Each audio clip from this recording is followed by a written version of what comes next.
우리가 이 요시야 왕까지 살펴봤었죠. 요시야는 마음과 뜻과 힘을 다하여 하나님을 섬긴 왕이었습니다. 그런 요시야가 왕으로 이 백성을 통치했어도 그들의 굳은 마음을 되돌리지는 못했습니다.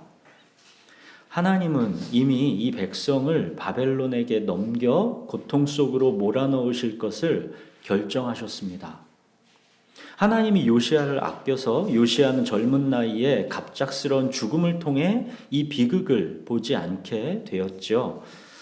이 요시야의 죽음과 동시에 이제 남유다의 운명이 멸망을 향해 급물살을 타게 됩니다. 요시야의 죽음은 하나님의 심판이 이제 시작되었다라는 것을 의미한다 했었죠. 요시야가 죽고 이 4명의 마지막 왕을 거치면서 바벨론에 의해 멸망하기까지 약 23년을 이제 유다가 가까스로 버티지만 아무런 의미가 없습니다. 요시야가 죽은 다음에 여호아스가 3개월, 여호야김이 11년, 여호야긴이 3개월, 시드기야가 마지막으로 11년, 이렇게 4명의 왕이 나오지만 그냥 다 여호와 보시기에 악했다 생각하시면 됩니다.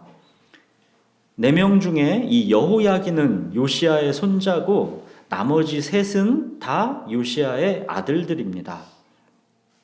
이 요시야의 죽음 이후 이 유다가 멸망해가는 23년간의 이 이야기는 예레미야서에 자세하게 기록이 되어 있습니다. 우선 멸망을 향해 달려가는 이 23년간의 큰 그림부터 대략적으로 살펴보겠습니다. 요시야가 애굽과의 이 무깃도 전투에서 죽었죠. 그 아들 이제 여호아스가 왕이 돼서 반애굽 정책을 펴다가 불과 3개월 만에 애굽 왕에게 패위당하고 애굽으로 끌려가서 죽습니다. 그리고 이제 애굽은 요시야의 다른 아들 여호야김을 왕으로 세웁니다. 여호야김은 당연히 이제 친애굽 정책을 폈겠죠. 그러다가 이제 애굽이 바벨론에게 갈그미스 전투에서 패배합니다. 그래서 이제는 바벨론을 섬겨야 했습니다. 이때 바벨론의 1차 포로가 끌려갑니다. 1차 포로 중에 다니엘과 그의 세 친구가 있습니다. 아직까지 유다가 멸망한 것은 아닙니다. 그러다가 이제 바벨론이 잠시 약해진 틈을 타서 여호야김은 다시 애굽을 섬겼습니다. 그러다 바벨론이 다시 강성해져서 바벨론에 의해 여호야김은 죽었습니다. 그 다음 왕은 여호야김의 아들, 그러니까 요시야의 손자가 되겠죠. 여호야긴이 3개월간 왕으로 있다가 바벨론의 포로로 끌려갑니다. 이때 2차 포로로 끌려가는 사람이 여호야긴, 에스겔, 모르드게 이런 사람 등입니다. 아직까지도 유다가 멸망한 것은 아닙니다. 그러고 나서 바벨론은 요시야의 막내 아들 시드기야를 왕으로 세웁니다. 온 천하가 바벨론 세상인데 시드기야는 정세를 제대로 판단하지 못했습니다. 처음에는 바벨론을 열심히 섬기는 듯 하더니만 기회를 봐서 다시 애굽을 섬겼습니다. 그래서 마침내 바벨론이 유다를 침공했습니다. 1년 반 동안 예루살렘 성을 포위했기 때문에 성 안에는 먹을 것이 없어서 자기 자식을 삶아 먹는 지경까지 이르렀습니다. 그렇게 결국 예루살렘과 하나님의 성전은 파괴되었습니다. 이렇게 유다가 바벨론에 의해 멸망당할 때 시드기야는 자기가 보는 앞에서 2 아들이 처형당했고 이어서 자기는 2 눈이 뽑혔고 얼마 안 가서 죽었습니다. 자, 이렇게 이제 요시야가 죽고 나서 유다가 멸망하기까지는 고작 23년밖에 걸리지 않았습니다. 요시야가 죽고 나서 유다가 멸망하기까지 4명의 왕이 있었고 그 기간은 고작 23년이었다라는 이 대략적인 흐름만 기억하시고 이제 그 멸망의 시간에 유다의 상황이 어땠는지를 살펴보겠습니다. 겉보기로는 세계 정세의 흐름상 강대한 바벨론에 의해서 어쩔 수 없이 멸망한 것으로 보이지만 그 이면에 하나님과 이 백성의 관계가 어떠했기에 온 세상의 주권자이신 하나님이 결국 언약 백성인 유다를 바벨론에게 끔찍하게 멸망하도록 하셨는가를 우리들이 주목해야 합니다. 하나님은 이미 요시야 왕 때에 선지자 예레미야를 부르셔서 다가올 유다의 멸망을 앞두고 하나님의 뜻을 예레미야에게 보이셨습니다. 우리 예레미야 1장 9절 10절을 한번 먼저 볼까요? 예레미야 1장 9절 10절입니다. 우리 같이 읽겠습니다.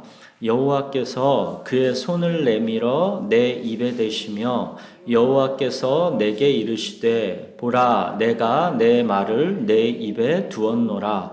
보라 내가 오늘 너를 여러 나라와 여러 왕국 위에 세워 내가 그것들을 뽑고 파괴하며 파멸하고 넘어뜨리며 건설하고 심게 하였느니라 하시니라.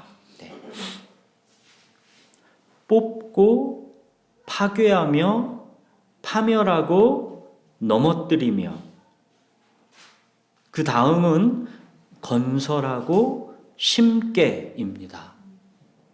하나님의 궁극적 목적은 건설하고 심는 것입니다. 그러기 위해서는 뽑고 파괴하며 파멸하고 넘어뜨리십니다. 하나님은 당신의 백성을 다시 건설하고 심기 위해 먼저 뽑고 파괴하며 파멸하고 넘어뜨리신다라는 것입니다. 마태복음 7장 이 산상수훈에 보시면 그러므로 누구든지 나의 이 말을 듣고 행하는 자는 그 집을 반석 위에 지은 지혜로운 사람 같으니 비가 내리고 창수가 나고 바람이 불어 그 집에 부딪히되 무너지지 아니하나니 이는 주추를 반석 위에 놓은 까닭이요 나의 이 말을 듣고 행하지 아니하는 자는 그 집을 모래 위에 지은 어리석은 사람 같으리니 비가 내리고 창수가 나고 바람이 불어 그 집에 부딪힘에 무너져 그 무너짐이 심하니라. 모래 위에 지은 집과 반석 위에 지은 집이 비교되고 있죠. 지금 유다의 상황이 모래 위에 지은 집입니다. 다만 종교적인 모양만 있을 뿐 하나님의 말씀을 듣고 행하지 않습니다. 아무리 그 위에 종교적인 모양을 그럴듯하게 꾸며본들 그 기초가 모래 위에 지어져 있어서 무너져 내릴 수밖에 없다라는 것입니다. 하나님은 다 뽑아내시겠다라는 것입니다. 왜요? 반석 위에 다시 세우시기 위함입니다. 반석 위에 다시 지으시기 위해서는 다 뽑아내셔야 한다는 것입니다. 지금 이 백성은 약간의 윤리 도덕의 문제가 아니라 근본적인 하나님과의 관계에 심각한 문제가 있었습니다. 그 문제의 핵심은 거짓 신앙과 거짓 평안입니다. 우리들이 그동안 계속 구약의 역사를 살펴보았죠. 이들은 하나님을 나를 위하여 나를 인도할 신으로 취급했습니다. 결국 그 결과로 나타난 것이 뿌리 깊은 거짓 신앙이고 거짓 평안입니다. 하나님은 바로 이 거짓 신앙, 거짓 평안을 다 뽑아내시겠다라는 것입니다. 오늘 본문을 같이 번갈아 읽겠습니다. 우리 예레미야 7장 1절부터 15절을 번갈아 읽겠습니다. 여호와께로부터 예레미야에게 말씀이 임하니라 이르시되 너는 여호와의 진 문에 서서 이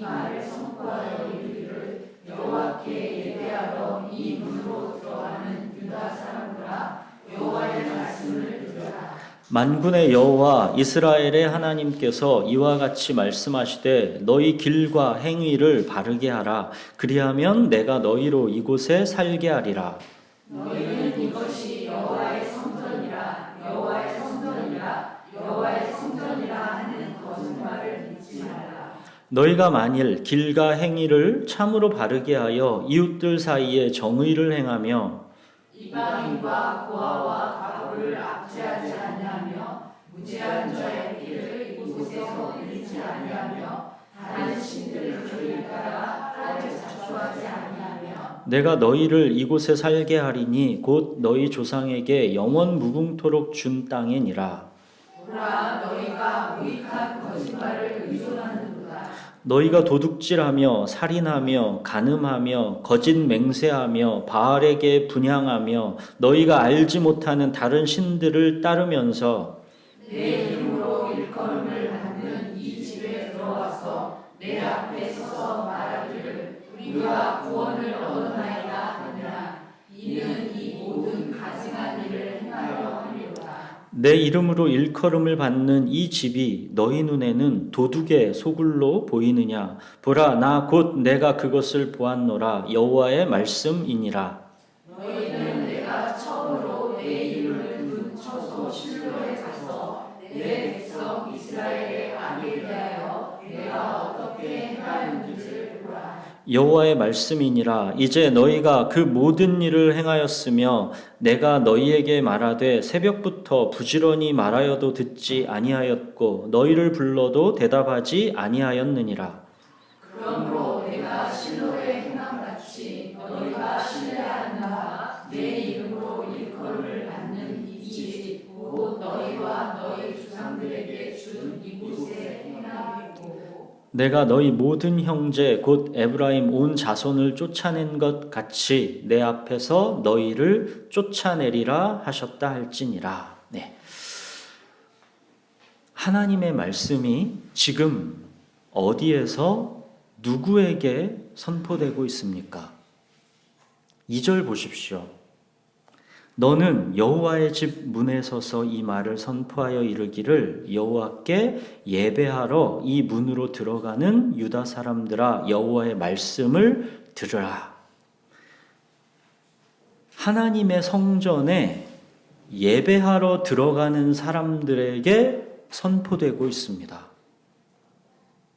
그러니까 오늘날로 치면 주일에 교회에 예배드리러 수많은 사람들이 우르르 들어가고 있는 그 교회 입구에 서서 하나님의 말씀을 선포하는 것입니다. 4절 보십시오. 너희는 이것이 여호와의 성전이라 여호와의 성전이라 여호와의 성전이라 하는 거짓말을 믿지 말라. 이거는 지금 충격적인 선포입니다. 이 백성의 종교의 그 근본을 완전히 흔들어 버리는 것입니다.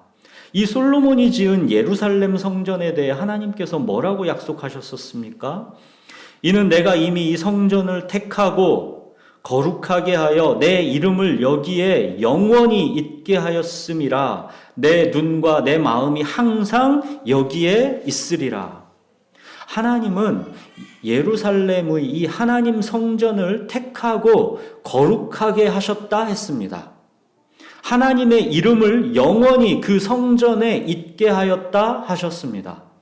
하나님의 눈과 하나님의 마음이 항상 그 예루살렘 성전에 있으리라 하셨습니다. 그런데 지금 그 하나님의 성전에 예배하러 들어가는 자들에게 하나님의 말씀이 선포되고 있는 것입니다. 이것이 여호와의 성전이라 하는 거짓말을 믿지 말라는 것입니다. 너희의 예배 하나님은 안 받으신다라는 것입니다. 8절 보십시오. 보라, 너희가 무익한 거짓말을 의존하는도다. 무익한 거짓말이랍니다. 우상 숭배하고 하나님을 나를 위하여 나를 인도할 신으로 취급하고 말씀을 듣고 행함에 있어서는 전혀 관심이 없이 자기 육체와 마음에 원하는 바를 따라 사는 너희들이 단지 이 예루살렘 성전에 들어와서 예배한다고 해서 그 예배 행위가 너희를 구원할 것이다 생각하느냐? 그 무익한 거짓말에 속지 말라는 것입니다. 하나님은 그것이 무익한 거짓말이라는 증거 사례를 제시하십니다. 그게 바로 12절에서 15절 이 실로에서 있었던 일이죠. 실로가 어떤 곳입니까? 이스라엘 백성이 출애굽 한 다음에 이 광야 생활을 마치고 가나안을 정복하고 나서 하나님께서 처음으로 하나님의 이름을 둔 처소입니다. 언약궤가 모셔져 있던 예배 장소였습니다.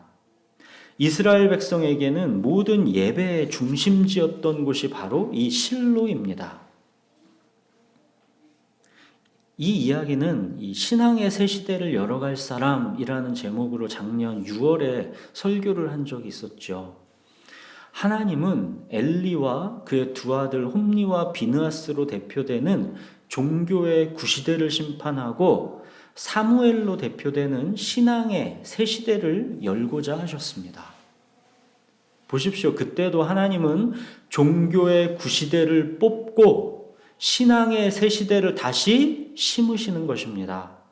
하나님이 항상 뽑아내시는 목적은 새로 심으시기 위함입니다. 종교는 하나님을 경외하지 않고 하나님을 나를 위하여 나를 인도할 신으로 취급하는 것, 내 행복의 도구로 하나님을 취급하는 것, 이것이 종교입니다. 신앙은 하나님을 경외하면서 하나님을 마음과 뜻과 힘을 다해 사랑하는 것을 말하는 것입니다. 종교는 내가 가고자 하는 길에 필요에 따라 하나님을 끌고 다니는 것이고, 신앙은 하나님께서 가시고자 하는 길에 나를 순종하여 따라가는 것입니다. 종교는 내 뜻대로 하나님이 움직이시지 않으면 하나님이 안 계신 것이고, 신앙은 내 눈에 보기에는 어떠하든지 모든 상황 속에서 그가 계신 것을 믿는 것입니다. 사사시대 그 암흑기의 단적인 특징이 뭐라 했습니까? 종교만 있고 신앙은 없는 시대라 했지요. 하나님께서는 사사시대의 그 어둠을 돌파하기 위해서 이제 종교의 구시대를 심판하고 신앙의 새 시대를 열고자 하셨던 것입니다. 엘리의 두 아들 홈니와 비느하스, 이들은 여호와의 제사를 멸시하는 자들이었습니다. 그들은 하나님을 전혀 두려워하지 않는 자들이었습니다. 자기 필요에 따라 종교적으로 하나님을 이용할 뿐이었습니다. 제사장의 지위로 먹고 살아가는 데 있어서 하나님은 종교적으로 필요한 수단일 뿐이었습니다. 자, 그때 블레셋과의 전투가 벌어졌었죠. 그 싸움에서 이스라엘이 패배합니다. 그랬더니 이스라엘이 어떤 방법을 썼었습니까? 실로에 있는 하나님의 언약궤를 이용하려고 했었죠. 그 언약궤로 우리 원수들의 손에서 구원하게 하자 그랬었죠.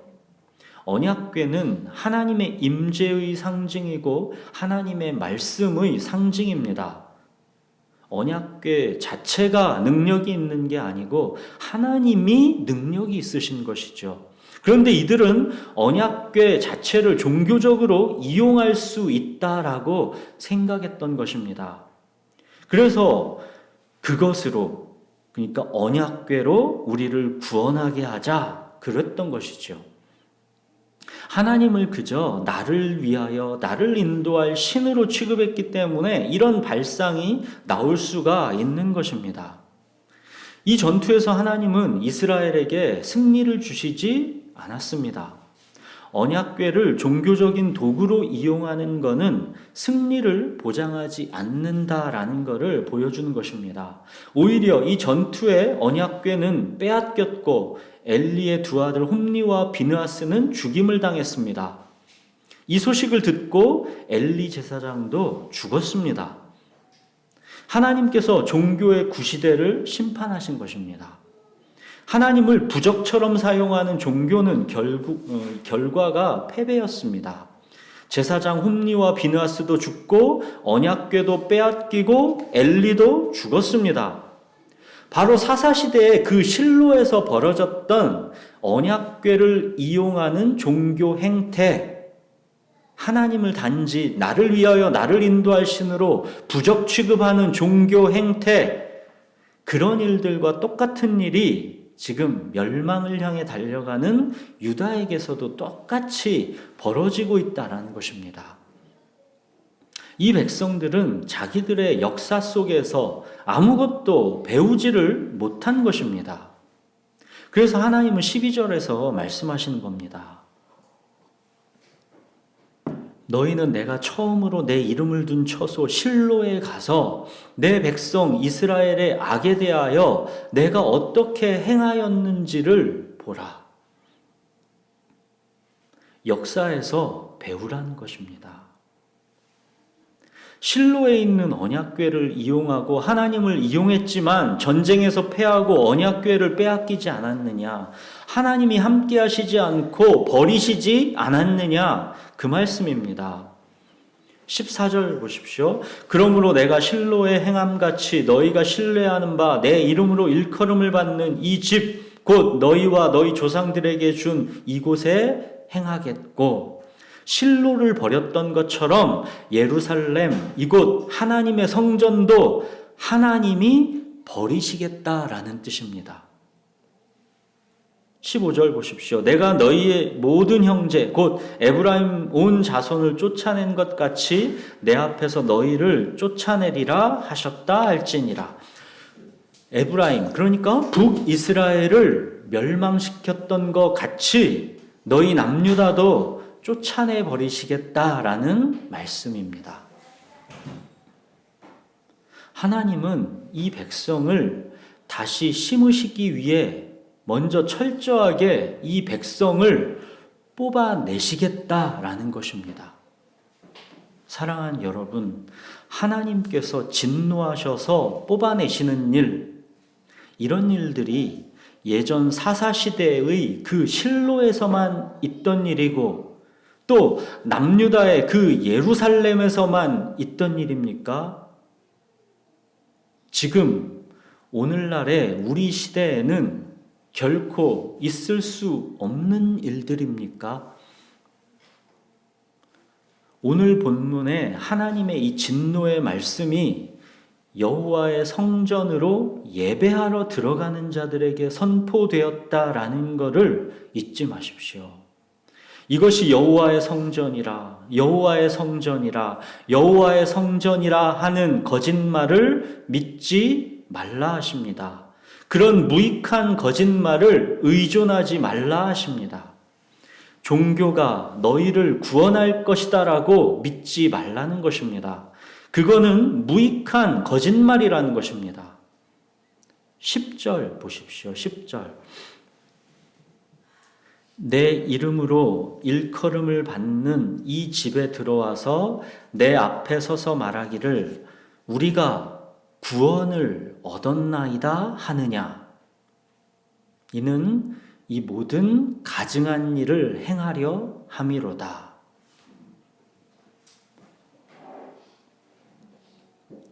이 10절의 뜻을 풀면 이렇습니다. 너희의 길과 행위를 바르게 고칠 마음이 너희에게 없다. 너희의 육체와 마음에 원하는 바대로 사는 것에서 돌이킬 마음이 너희에게 없다. 자기 주장과 자기 고집, 자기 정당성을 내려놓을 마음이 너희에게 없다. 형제를 미워하고 판단하고 원한을 쌓아두는 냉담한 마음을 꺾고자 하는 마음이 너희에게 없다. 이 세상에 살아가는 방식으로 똑같이 살아가려는 너희의 뜻을 바꿀 마음이 너희에게 없다. 천국은 그냥 따놓은 당상이요 이 세상을 그냥 마음껏 누려보자 하는 얄팍한 속임수를 고칠 마음이 너희에게 없다. 나를 경외하고 나의 말을 듣고 순종하고자 하는 마음이 너희에게 전혀 없다. 너희는 계속 이런 역겨운 일들을 되풀이하고 싶어서 오히려 이 성전에 나와서 회개하는 척한다. 그러고는 구원을 얻었으니 나는 안전하다 한다. 이것이 10절의 뜻입니다.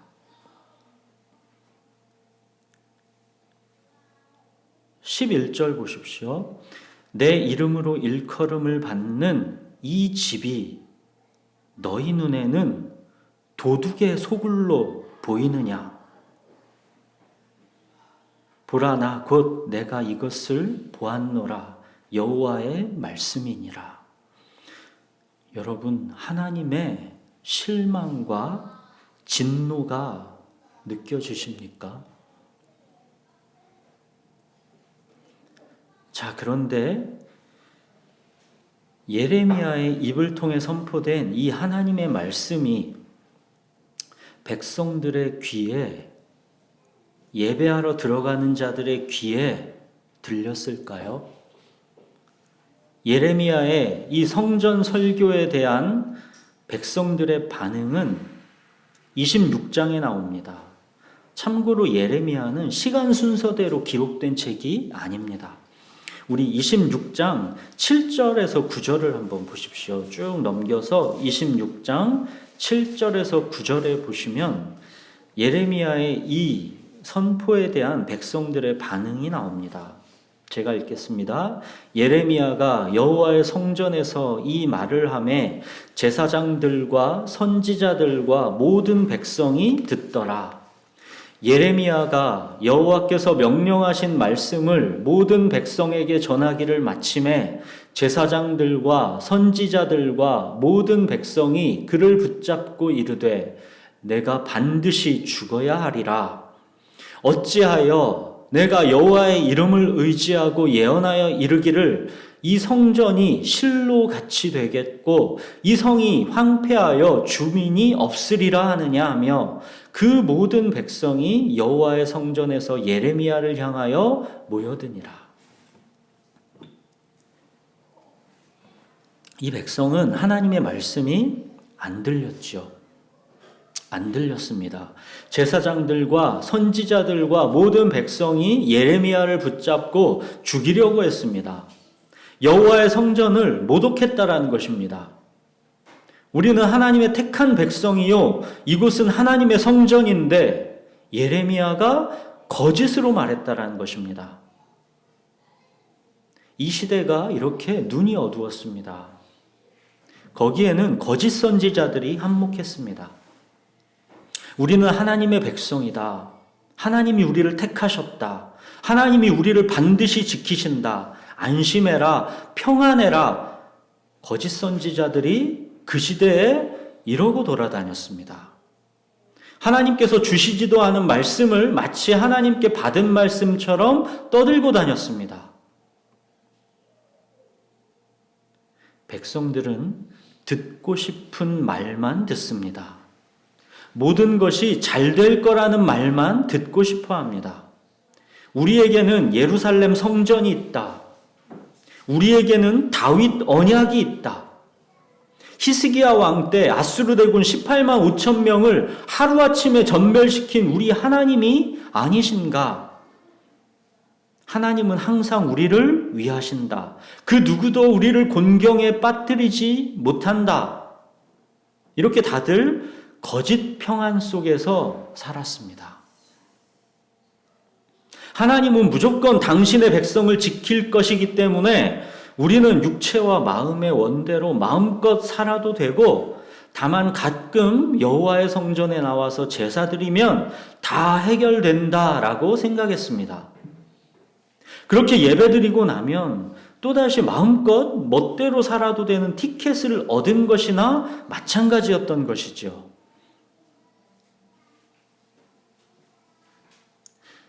이 백성에게 하나님의 성전이 있는 것 사실이지요. 사실입니다. 다윗 언약이 있는 것 사실이지요. 히스기야 때 아수르 대군 18만 5천 명을 하루아침에 하나님께서 전멸시킨 것도 사실입니다. 그러나 이들이 모르고 있는 사실이 하나 있습니다.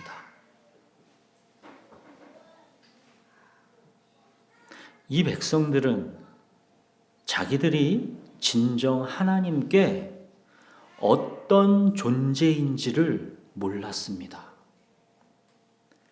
자기들이 그냥 세상 사람들과 같은 그런 종류인지 알았습니다. 그냥 세상과 똑같이 살면서 하나님이라는 보호막만 하나 더 가진 것이다 생각했습니다.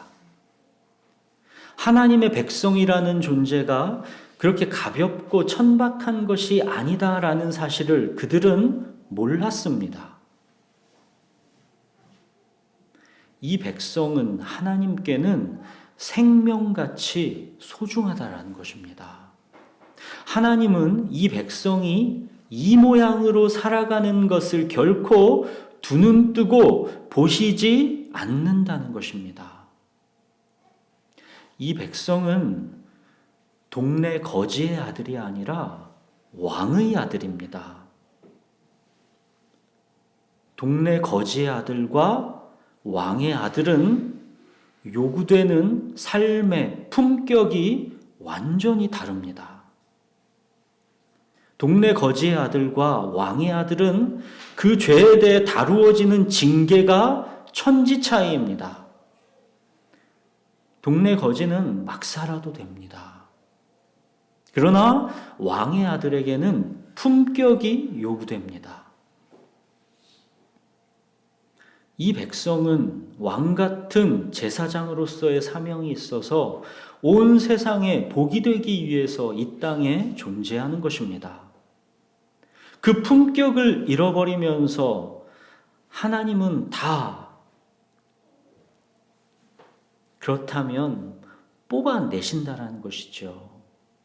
그래서 이 백성을 다시 반석 위에 제대로 심으신다라는 것입니다. 그대로는 못 두신다라는 것입니다. 거짓 신앙, 거짓 평안, 그 무익한 거짓말에 속아서 영원히 멸망하게 두지는 않겠다 하시는 것입니다. 형식적으로는 예배하는 척하는 그런 종교로는 하나님은 만족하시지 못한다라는 것입니다. 그런 것은 오히려 하나님을 경멸하는 것이다라는 것입니다. 하나님은 마음과 뜻과 힘을 다해서 이 백성을 사랑하셨고 당신도 마찬가지로 그렇게 이 백성에게 마음과 뜻과 힘을 다하여 드려지는 순종의 예배를 받기 원하신다라는 것입니다. 이것이 바로 이 백성들은 다 잃어버렸지만 여전히 하나님은 생명같이 붙잡고 계신 하나님과 이 백성의 관계입니다.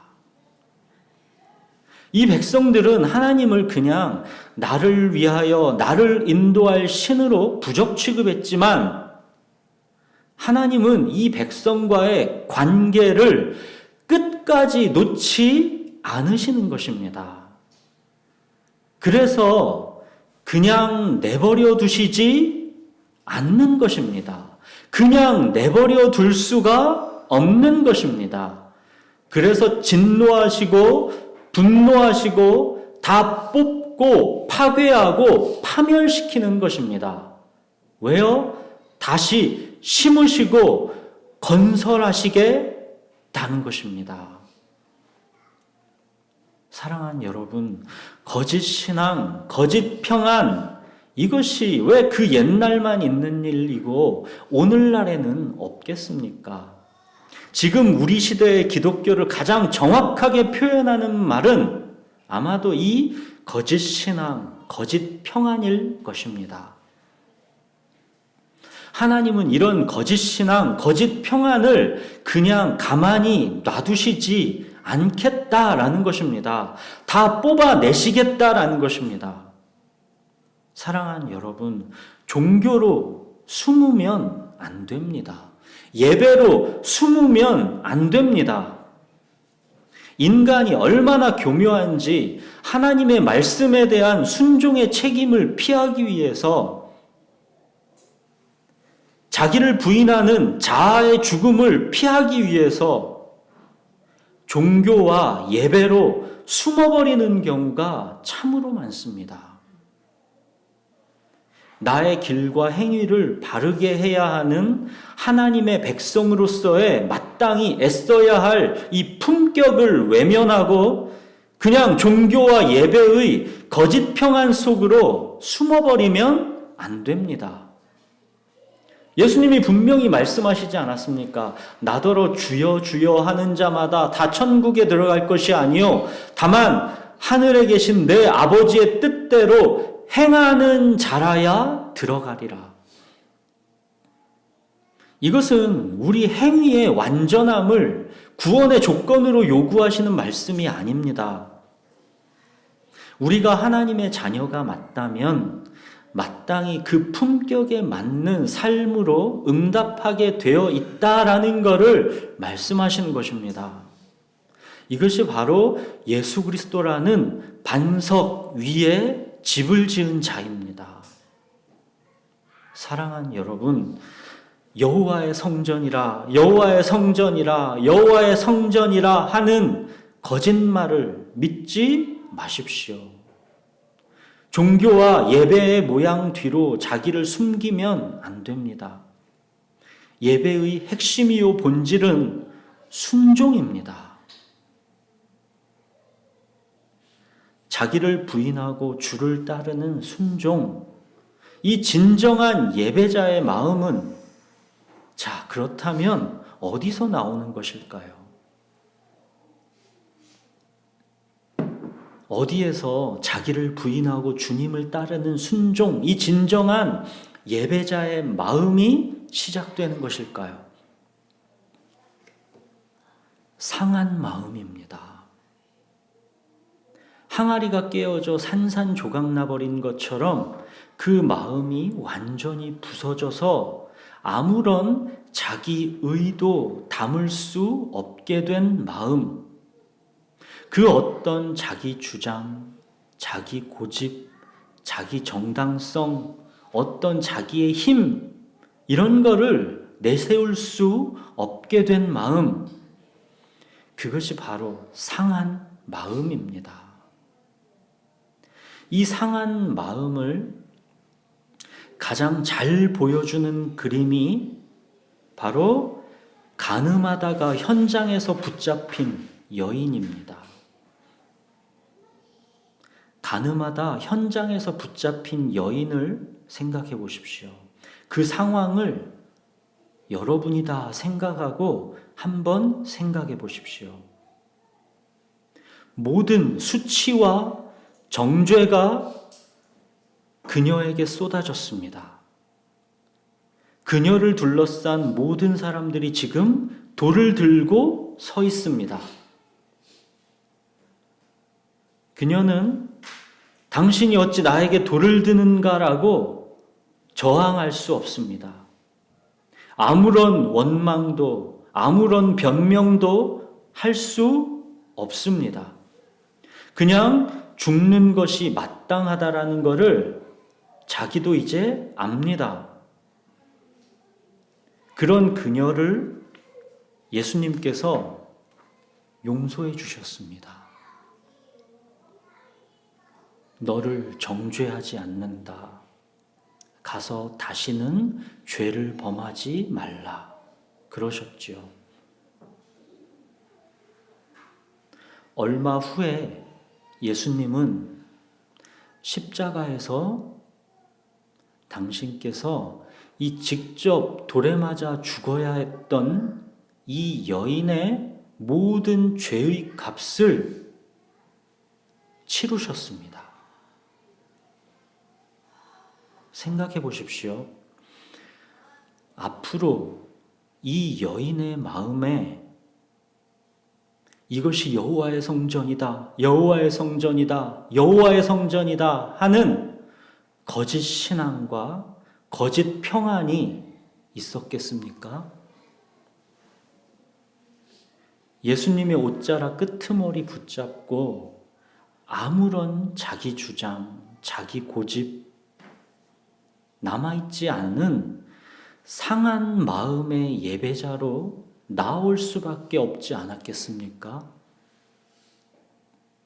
그 어떤 자기 의, 자기 힘, 자기 판단이 들어갈 수 없고 그냥 자기라는 도끼가 다 빠진 가난한 마음의 예배자가 되지 않았겠습니까? 가늠하다 현장에서 붙잡힌 것은 그녀의 인생이 완전히 뽑혀져 버린 것이고 파괴되고 파멸된 것입니다. 그러나 예수님은 그녀의 인생을 다시 심으시고 건설하셨습니다. 한 사람의 진실한 예배자, 마음이 가난한 자로 다시 태어나게 하셨습니다. 이것이 구원입니다. 이렇게 인생이 완전히 뽑히고 파멸되었다가 다시 심기고 건설된 사람은 자기의 신이 자기의 배가 될 수 없습니다. 즉, 내 육체와 마음에 원하는 바를 고집하며 땅의 일만을 생각하며 이 세상이 살아가는 삶의 방식을 그대로 따라갈 수 없습니다. 그렇게 십자가의 원수로 행할 수가 없습니다. 뽑히고 파멸되었다가 다시 심기고 건설된 인생은 하늘의 시민권이 있는 사람처럼 정말로 그리스도인으로 하나님의 말씀에 순종하여 살아가고 싶어지게 됩니다. 하나님 앞에서 한 점 부끄러움이 없는 삶으로 살아갈 것을 열망하게 됩니다. 이거는 싸구려 율법주의와는 완전히 다른 것입니다.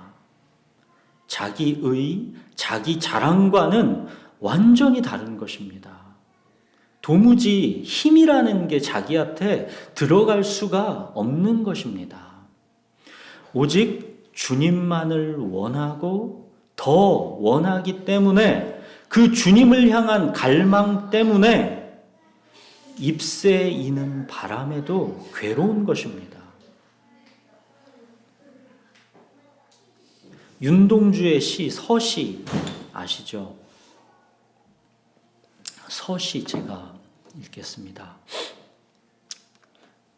죽는 날까지 하늘을 우러러 한 점 부끄러움이 없기를 잎새 이는 바람에도 나는 괴로워했다. 별을 노래하는 마음으로 모든 죽어가는 것을 사랑해야지. 그리고 나한테 주어진 길을 걸어가야겠다. 오늘 밤에도 별이 바람에 스치온다. 별을 노래하는 마음으로 모든 죽어가는 것을 사랑해야지. 이것이 바로 뽑히고 나서 다시 심기워진 마음 아니겠습니까? 바로 이 마음에서 나한테 주어진 길을 걸어가야겠다라는 순종의 마음이 시작되는 것입니다. 사랑하는 여러분, 하나님과의 관계는 순종으로 배워가는 것이고 순종으로 깊어져 가는 것입니다. 우리의 연약한 몸과 마음으로 순종하며 살아간다라는 것 너무너무 힘들 수도 있죠. 조금 힘들어도 됩니다. 넘어져도 됩니다. 실패해도 됩니다. 그러나 계속 나아가셔야 합니다. 그 과정에서 하나님의 뜻이 이루어지고 우리를 통해 세상이 복을 받습니다. 그 과정에서 나와 하나님의 관계가 더욱 깊어지고 무엇보다 주님이 다시 오신다라는 게 간절하게 기다려지게 됩니다. 사랑하는 여러분, 설령 하나님께서 우리의 삶을 뽑고 파괴하시더라도 그거는 우리에게 복입니다. 하나님은 다시 심고 건설하시려고 하시는 것이기 때문입니다. 하나님은 우리의 삶을 뽑고 파괴하셔서 우리 마음의 밑바닥을 보게 하시는 것입니다. 만물보다 심히 부패한 것이 사람의 마음이다라는 것을 철저하게 보게 하시는 것입니다. 이 죄의 밑바닥을 보게 되면 그 어떤 자기의, 자기 주장, 자기 고집이 나올 수 없습니다. 하나님은 바로 이 상한 마음, 깨어져 산산조각난 항아리와도 같은 이 상한 심령으로 우리를 이끄시는 것입니다. 그래야 하나님께서 우리의 인생을 다시 심고 다시 건설하실 수 있기 때문입니다. 바벨론에 의해 멸망당하는 것, 우리 인생이 뽑히고 다 파괴되어 버리는 것, 이런 거를 내가 죗값 치른다고 생각하지 마십시오. 우리는 우리 스스로 우리 죗값을 치를 수 있는 존재가 아닙니다. 가늠하다가 현장에서 붙잡힌 그 여인이 어떻게 자기 스스로 그 죗값을 치를 수 있겠습니까?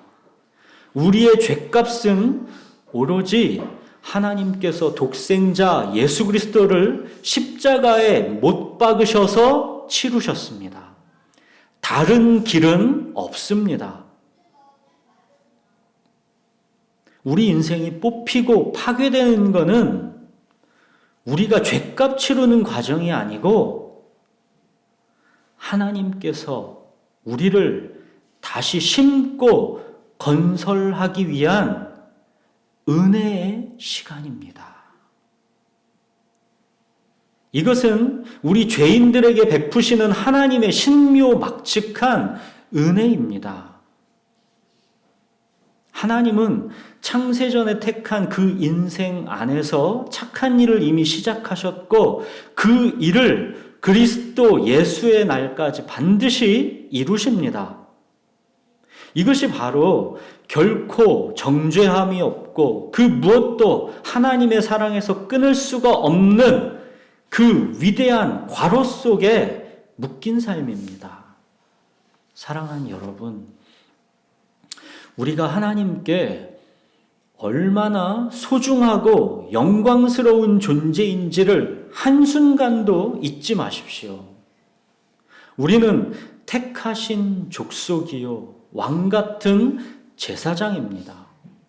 거룩한 나라요 그의 소유된 백성입니다. 하나님은 우리를 어두운 데서 불러내어 빛 가운데 살게 하셨고 이 복을 전하라 하신 것입니다. 내가 하나님께 어떤 존재인지를 잊으니까 죄를 짓는 것입니다. 자기를 주장하고 고집하는 것입니다. 자기 힘이 여전히 들어가는 것입니다. 계속 넘어지는 것입니다. 낙심하고 절망하는 것입니다. 우리는 동네 거지의 아들이 아니고 만왕의 왕이신 하나님의 아들입니다. 그 품격에 걸맞는 삶으로 살아내십시오. 우리 안에서 성령께서 우리를 도우시니까 용기를 가지십시오. 무엇보다 우리는 위대한 괄호 속에 단단히 묶여 있기 때문에 실패할 자유가 있습니다.